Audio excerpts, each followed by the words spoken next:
Messi মহব্বতের না, Neymar মহব্বতের না। হাসরের মাঠে দেখবেন নেইমার আপনার সামনে খারাপ, ওমা মেসিও খারাপ আপনার সামনে। জিজ্ঞাবেন পয়সা দুনিয়ার দিয়ে আপনার কোনো সময় দেখতে পাচ্ছি না, অফলাইনে শুধু অনলাইনে দেখছি। একটা সেলফি তো তুলুন দূরের কথা, আপনাদের আমার দ্বারে তুই যে বেশি মহব্বত করতি আজকে তোর সাথে দিব হারা করাই, এর যেই গতি তোর সেই গতি। কারণ যারা যে অনুসরণ করে তার সাথে তো যাইবে। ওমা হ্যাঁ বেড়ারে দিকে হ্যাঁ বেড়া কেন চুল ছাড়ে, হেও ছাড়ে, আস্তা মাথার চুল নাই কেন কুদ্দুর, হেও সব কামাইয়াই কেন রাখে। এর মনে মনে কত খুশি, কিন্তু এর দেখলেই মানুষ বুঝে যে একটা ফুটটান ঠিক, ঠিক না ঠিক? মাথার এই কাটিং দেখলে মানুষ এমনি করে লাগে এটা ফুটটান ঠিক, হিরুঞ্চি নাহলে ইয়া বাকুর দেখলে বোঝা না। রাসূলের সুন্নাত নাই, রাসূলের অনুসরণ করে না, নাম দিছে আশিক রাসূল, রাসূলের ইতাআত নাই, নেইমারের ইতাআত করে, এরপরে আপনার মেসির ইতাআত করে, এরার অনুসরণ করে। কষ্ট লাগতেছে ব্রাজিলের সাপোর্টার, হেরে আর্জেন্টিনার সাপোর্টার। আমার দায়িত্ব তোমাদেরকে বইলা দেওয়া, মানা না মানা তোমার ব্যাপার। আমি যদি এটা না পৌঁছায় দেয়, আমার এই না পৌঁছানোর কারণে আমারও সাইজ করা হবে, মানলে মানো না মানো না। আবার নিয়ে আর্জেন্টিনার লোকেরা সঙ্গে ব্যারিকেড দেবে জোর, আপনার বক্তব্য আমরা সন্তুষ্ট হইলাম না, আমরা আন্দোলন করছি, রাস্তাঘাটে গাড়ি আটকে দিলাম। বুঝতে পারে এমন মহব্বত বক্তার থেকে বেশি আর্জেন্টিনার মহব্বত। আল্লাহ আমরা হেফাজত করুক, আমিন কই না দি। আমার মূল কথা হইল আখাম কুখাম কইরা শেষ বয়সে তওবা করলে কি খবর নিব? তওবা শব্দের অর্থই তো ফিরে আসা। কখন ফিরে আসবেন গুনার থেকে? যৌবন কালে। কথা হয় না? আমার যুবক ভাইরা, নিনওয়া নামক শহরের মানুষগুলা কিন্তু কান্না শুরু করছে। কানতে কানতে কানতে একটা পর্যায়ে আল্লাহ জিবরাইলে ডাক দিয়া কয়, জিবরাইলে ওই দেখ গজব পাঠাইছিলাম নাফরমানদেরকে ধ্বংস করে দেওয়ার জন্য, কিন্তু আমি এখন সবাইরে মাফ করে দিছি, তাদের ঈমান গ্রহণ করছি। এই জমিনে আর একটা নাফরমানও নাই। আমি নিষ্পাপ বান্দা বান্দির উপরে গজব পাঠাইতে পারি না। কথা কি বুঝতেছেন আমার যুবক ভাই? হ্যাঁ কথা কই, ওই কথা কইলে জায়গা বা মাতে মারা কথা কইও না। আমার যুবক ভাই একটু খেয়াল করেন, সময় বেশি নাই, আপনাদের অতিথি আসলে আমি ছেড়ে দিব, মনোযোগ দিয়ে শুনেন। নিনওয়া নামক শহরের মানুষগুলা কিন্তু নিজের চোখে গজব দেখছে, ঠিক না ঠিক? এবং নিজের কানে তারা বিকট আওয়াজ শুনলো, কিন্তু এমন ভাবে তারা তওবা করছে, আল্লাহর রহমতের মধ্যে জোশ উঠে গেছে। আল্লাহ কয়, জিবরাইল নাফরমানদেরকে গজব দেওয়ার কথা ছিল, এই জমিনে একটা নাফরমান নাই, সবগুলারে আমি ক্ষমা করে দিলাম, আমি আল্লাহ তাদেরকে মাফ করে দিছি। আল্লাহ কয়, জিবরাইল গজব উঠায় আনে। হঠাৎ করে বিকট আওয়াজ বন্ধ হয়ে গেছে, কালো ধোঁয়া আসমানে ছিল, আস্তে আস্তে পরিষ্কার হওয়া শুরু হয়েছে। নিনওয়া নামক শহরের মানুষগুলা সেজদার থেকে মাথা উঠাইয়া দেখে আসমান পরিবর্তন, বিকট আওয়াজ বন্ধ হয়ে গেছে। একটা চিৎকার দিয়া বলে, এ নিনওয়া নামক শহরের মানুষ তাকায়া দেখ, আসমানের রং পরিবর্তন, বিকট আওয়াজ বন্ধ হয়ে গেছে গো। তার মানে আমাদের কালেমা আমাদের মালিক গ্রহণ করছে। সুবহানাল্লাহ, কান্নার রোল পড়ে গেছে। আমাদের রব আমাদের কালেমা গ্রহণ করছে, আমাদের তওবা কবুল করছে। আকাশের রং পরিবর্তন, এমনকি বিকট আওয়াজ বন্ধ হয়ে গেছে। এবার তারা শুকরিয়া আদায় করতেছিল আর পাগল পাগল হইয়া তালাশ করতেছিল, আজকে যদি আমাদের নবীরে পাইতাম তাহলে কতটা আনন্দ ছিল, আমরা সকলে ঈমান আনছি। সুবহানাল্লাহ। গজব আসে নাই, ধ্বংস হয় নাই। আর ইউনুস নবী এলাকায় আছে, এলাকাতে নাই। ইউনুস নবী চলে গেছে আরেক জায়গায়। এখান দিয়াতে এত ঘটনা ঘটছে, উনি কিছুই জানে না। না জানে? কোনো কথা বলে দিই, জানে না, নবীও জানে না। গায়েবের খবর কেটা জানে? চিন্তা করছে একজন নবী হইয়াও এত কিছু ঘটে গেল জানে না। আর আমরার দেশের বীররা গায়েব জানে। জুতামার আমরার কপাল, কপালের ঘরের কপাল, নবী হইয়া গায়েব জানে না, আর বীরে বলে গায়েব জানে না। এই দুঃখ হইতেন, এই দুঃখ হইতে। নবী আরেক দেশ আরেক জায়গায় গেছে, আর এখানে এত ঘটনা ঘটছে উনি জানে না। কিছুদিন পরে এই শহরের একজন মানুষ ইউনুস নবীর যে হানা আছে ওখানে গেছে। হেরা তো তুকাইতেছে নবীরে, ইউনুস নবী দূর থেকে দেখছে সব না, এটা তো নিনোয়া নামক শহরের মানুষ, এটা ধ্বংস হয়ে যাবে কথাতে হয়ে গেল এরকম। ইউনুস নবী মুখ ডাইকা ওনার সাথে কথা বললো, কোথার থেকে আসছে, নিনোয়া নামক শহর থেকে। ওই শহরের মানুষ তো টাকার কথা না, আপনি কিভাবে আসলেন, ওই এখন খালি আসছি, কোনো অসুবিধা তো হয় নাই। ইউনুস নবী ওনাকে আর বুঝতে দিলেন না, এই লোকও চিনতে পারলো না। ইউনুস নবী এখন চিন্তা করেছে ঘটনা কিরে, আল্লাহ নিজে কইল গজব দিবে, দিন তারিখ একেবারে ফিক্স করে দিল, গজব আসলো না। এখন যদি আমি শহরে যাই, আমার এরা বাইরে মারবে। উনার ধারণা ঠিক আছে, কারণ যেই জাতিরে আমি গজবের ভয় দেখাইছি এরা ভয় পায় নাই, আর যেদিন আমি দিন তারিখ ঠিক করে দিয়েছি গজব যেহেতু আসছে না, এখন আমি যতই গজবের ভয় দেখাই আমার বাইরে মারলে।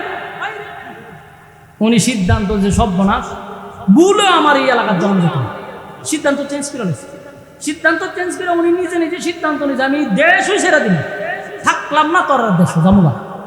এই যে উনি সিদ্ধান্ত নিছে, আল্লাহ পক্ষ থেকে সিদ্ধান্ত না, ব্যক্তিগত, হ্যাঁ ব্যক্তিগত সিদ্ধান্ত নিছে, থাকতো না।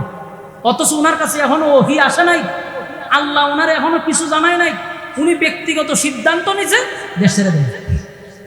যে সিদ্ধান্ত নিছে এই কাজ বউ বাচ্চা লইয়া রোয়ানা দিয়েছে, রোয়ানা দিয়ে দিছে। আল্লাহ তখন কয় ওয়াজান্নুন মাসওয়ালা إذ ذهب مغاضبا فظن أن لن نقدر عليه فنادى في الظلمات। আল্লাহ কয় রে মাসওয়ালা, তুমি কি মনে করছো তোমার আমি ধরতাম না, তোমার ছাইরা দিমু? আল্লাহ কয় মাসওয়ালার আমি পাকড়াও করব। কি করব? কি করব? আপনার মনোযোগ আছে নি না? ছাইরা দিতাম, ডাবল সুবিধা। মনোযোগ দিয়ে শুনলে একটু চালায়া যাবে। দেখেন এই জায়গাটা আমার মূল আলোচ্য বিষয়, মনোযোগ দিয়ে শুনেন, মজা পাইবেন। দেখেন আল্লাহ কিন্তু উনার ডাইরেক্ট কইছে, আরে মাসওয়ালা তুমি কি মনে করছো ছাইরা দিব না, আমি তোমার পাকড়াও করব। নবীর আল্লাহ কইতেছে সিদ্ধান্তের বাইরে চলে গেছো, পাকড়াও করে দিলাম। কিন্তু উনি নিজের ব্যক্তিগত সিদ্ধান্ত নিয়ে বউ চলে রওনা দিয়েছে। দিছে পড়ে রাস্তার মধ্যে কিছু বকাটে ফুলা বানানোরে ঘেরাও করছে।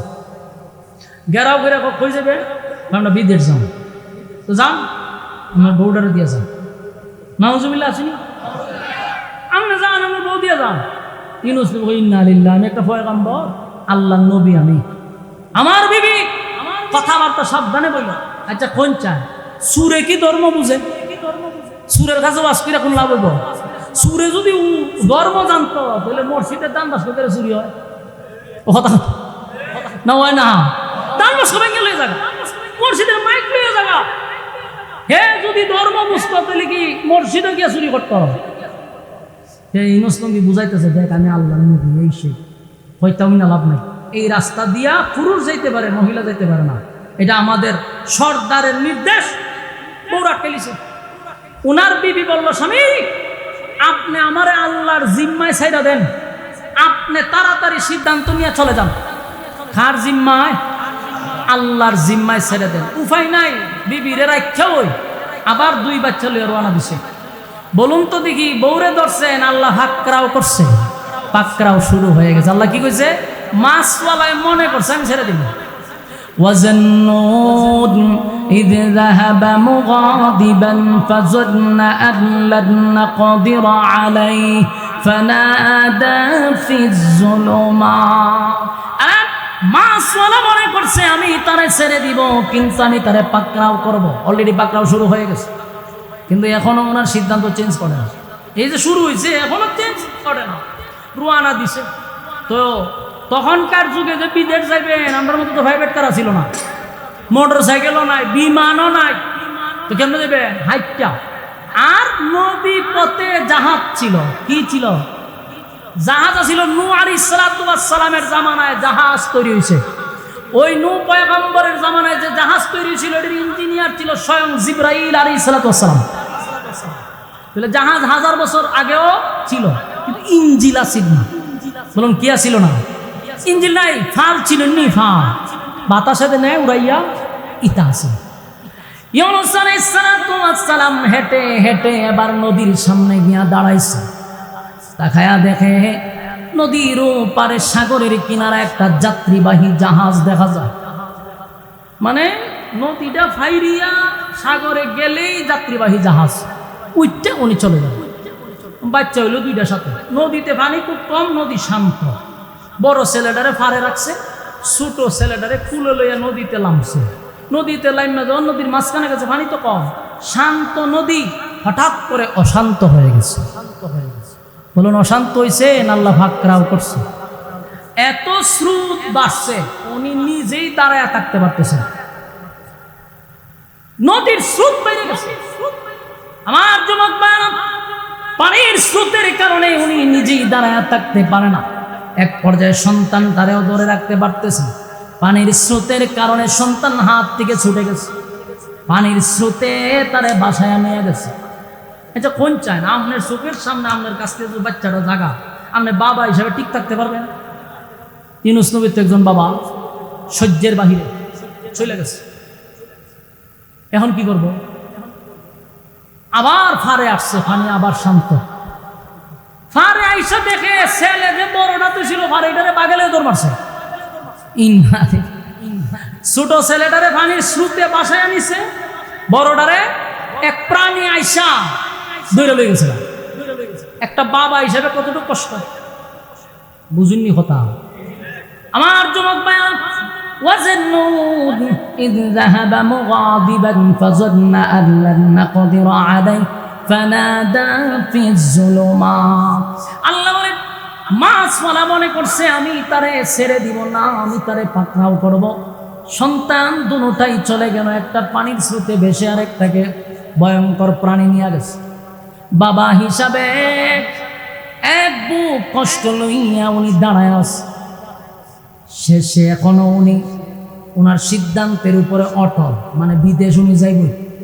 আল্লাহ যে পাকড়াও করতেছে গাঁটে গাঁটে, উনি এখনো সিদ্ধান্ত চেঞ্জ করে না। এবার ইউনূস পয়গম্বর নদীতে নামলো। নদী শান্ত, পানির কোনো স্রোত নাই। নদীতে লাইমা সাগরের পারে চলে গেছে, গিয়া দে যাত্রীবাহী জাহাজ দাঁড়ানো। সবাই ওটাউটি করতেছে, ইউনূস নবীও সেখানে গিয়া বসে গেছে। সবাই ওঠার পরে যাত্রীবাহী জাহাজ সবাই রে লইয়া সাগর পথে রওনা দিছে। গন্তব্য হলো আরেক দেশে চলে যাবে। চলছে তো চলছে।